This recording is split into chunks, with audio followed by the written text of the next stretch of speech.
English superiorly. We're gonna learn English quick. First conditional is a predictive or a possibility. So we're looking towards the future now. So we've got some examples here of these nice people. So man here on the left says, will you go out tonight? And dude on the right here says, if it rains, I won't. But she will. She likes the party, so she's going out.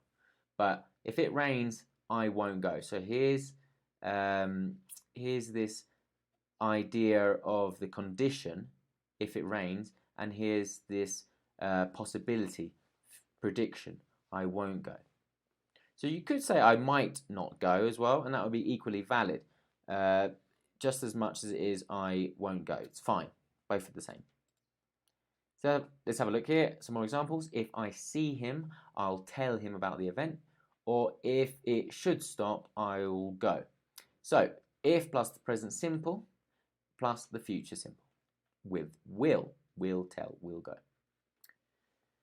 And that's about it, as simple as that with the if. So tip, if the if clause is at the beginning of the sentence, then a comma is used. Yeah, we need to use the comma here. You can see the comma here in the corner. So you can hear as well, comma indicates a pause in the voice. So if it should stop, I'll go. So there's that kind of time to breathe and a pause to make it very obvious. If I see him, I'll tell him about the event. Now if you switch it, which you can, you don't actually need it anymore, the comma, and you actually don't hear the pause anymore. So I'll go if it should stop. I'll tell him about the event if I see him. So in that case, you no longer need the comma. So the form for this one, the meaning is a prediction or a possibility.